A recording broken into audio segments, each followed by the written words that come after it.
The Counterpunch. Hello, fight fans, and welcome to the first Counterpunch of 2018.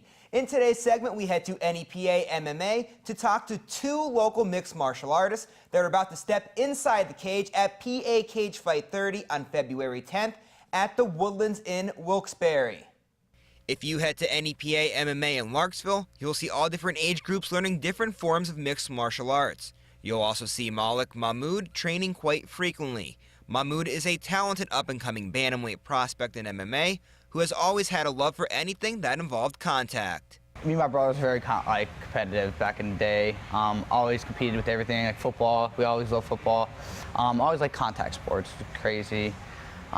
Just that atmosphere of competing in that high level and that high intensity environment. Mahmoud attended Coughlin High School where he played football and was a district runner-up for the Coughlin wrestling team.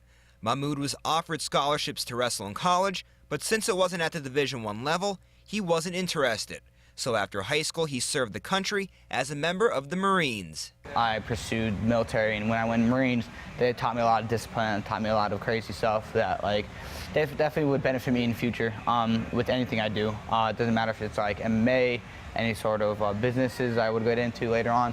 Now Mahmoud is fighting, and on February 10th at PA Cage Fight 30 at the Woodlands in Wilkes-Barre, he will headline the card and make his pro debut. Mahmoud, whose dream is to fight in the UFC, had quite the amateur career. He didn't use his wrestling background, as he used his heavy hands to go 4-0 as an amateur, finishing 3 fights via knockout in less than 30 seconds, which he credits to all of the training that he's done with the heavy bag. I work out a lot on heavy bag. I preach myself on just sitting and trying to master my craft. So I'm always on the heavy bag before I go through a workout or an after workout. So I'm always sitting there and throwing as hard as I could, try to hit it as many times as possible before my hand starts hurting a little bit. Mahmoud is still confident that he'll have heavy hands as a pro, especially since now he'll be using smaller 4-ounce gloves compared to the 8-ounce gloves that he used as an amateur.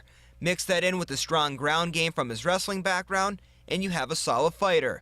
But Mahmoud knows there's still work to be done to become a complete fighter. I don't like to be a one-sided fighter. A lot of people say that if you want to be great in a sport, you have to be good at all of it. Like Brazilian Jiu-Jitsu, your grappling, your Muay Thai, obviously striking, boxing.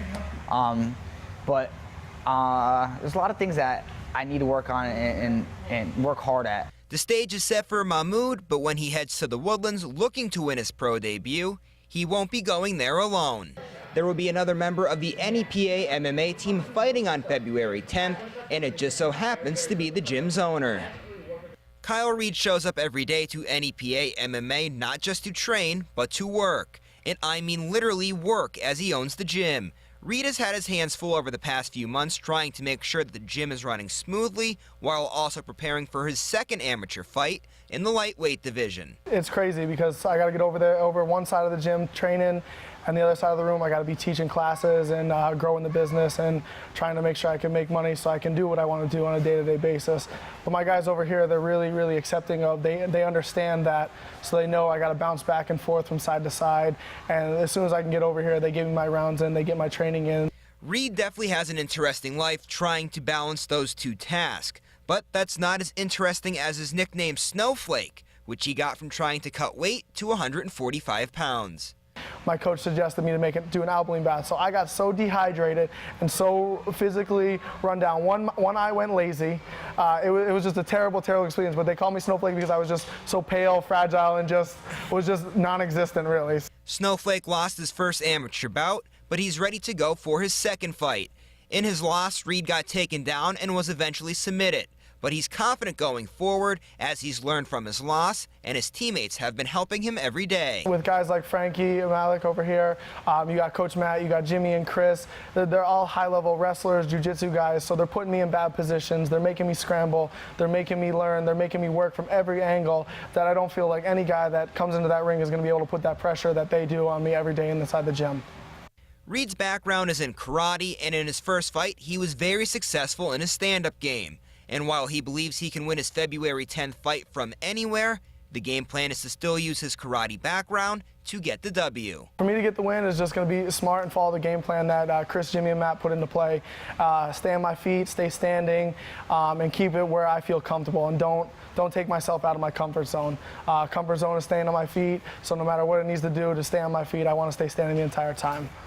Well, that's all the time we have for today's segment, but before signing off, I'd just like to wish everyone at the NEPA MMA team good luck in their future mixed martial arts career, and I look forward to returning to the gym in the future for more stories. That's it for today. We'll see you soon. The Counterpunch.